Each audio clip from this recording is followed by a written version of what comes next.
Hello বন্ধুরা, Pamela শেষেলে সবাইকে স্বাগত। চলে এসেছি আজ শুক্রবারে তোমাদের সাথে আর একটা নতুন রেসিপি শেয়ার করতে। সেটা হলো আর মাছের ঝোল। এই রান্নাটা আমি আমার মায়ের থেকে শিখেছি। আমার মা আর মাছের ঝোল এত সুন্দর রান্না করে, এত টেস্টি, পুরো মাংসের মতন। তোমাদেরকে আমি বলে সেটা বোঝাতে পারবো না। তাই ভাবলাম যে আজকে এই রেসিপিটাই তোমাদের সাথে শেয়ার করি।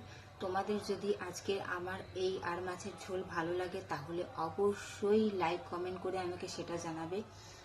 আর বন্ধুরা, আমার চ্যানেলে আরও অনেক রেসিপি ভিডিও আছে, তোমরা চাইলে সেগুলো দেখে নিতে পারো। তো তোমাদের যদি আমাকে ভালো লাগে বা আমার চ্যানেলটা ভালো লাগে তাহলে অবশ্যই আমার চ্যানেলটা সাবস্ক্রাইব করে আমার পাশে থেকো।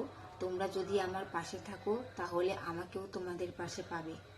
তাহলে চলো আর কথা বাড়াবো না, দেখে নাও আর মাছের ঝোল আমি কিভাবে বানিয়েছিলাম। আর তোমাদের যদি ভালো লাগে তাহলে অবশ্যই একবার বাড়িতে এইভাবে ট্রাই করো। তাহলে চলো আর কথা বাড়াবো না, দেখে নাও আর মাছের ঝোল আমি কিভাবে বানিয়েছিলাম।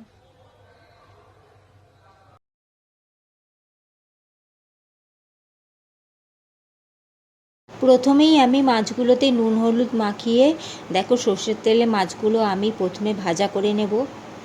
এটা আঁশবিহীন মাছ তো, তাই ভাজা করার সময় খুব সাবধানে ভাজা করতে হবে, ঢাকা দিয়ে ভাজা করে নেবে। মাছ ভাজা হয়ে গেছে, তো এখন আমি ওই তেলের মধ্যেই দেখো পেঁয়াজ দিয়ে দিয়েছি। তো পেঁয়াজটা আমি একটু ভাজা করে নেব।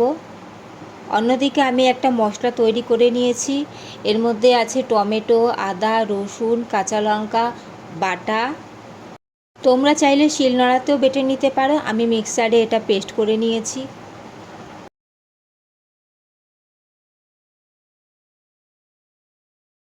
তো দেখো পেঁয়াজটা আমার ভাজা হয়ে গেছে, তো এখন আমি এই পেস্টটা পেঁয়াজের মধ্যে অ্যাড করে দেব।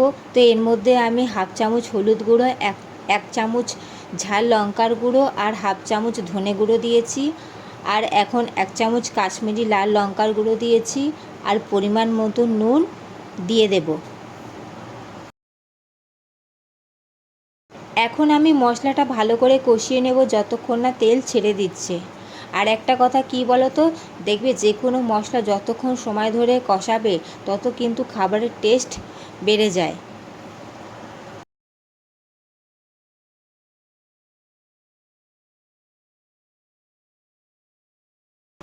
দেখো মশলা একদম ভালো করে কষানো হয়ে গেছে, দেখো তেলগুলো ওপরে ভেসে উঠেছে।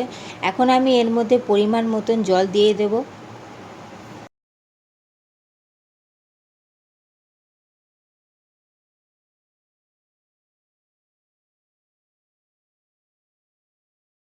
এখন আমি আগে থেকে ভেজে রাখা মাছের পিসগুলো ঝোলের মধ্যে দিয়ে দিচ্ছি এবং 5 মিনিট ঢাকা বন্ধ করে লো আঁচে রেখে দেব, যাতে ভালো করে ফুটে যায় এবং মাছের মধ্যে সমস্ত ঝোলের টেস্টটা, মশলার টেস্টটা যেন ভালো করে ঢুকে যায়।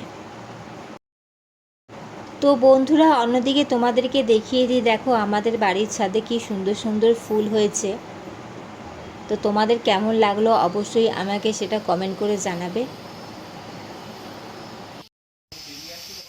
গাছে ফুল ফুটে থাকলে কিন্তু খুব সুন্দর লাগে দেখতে, তাই না বলো?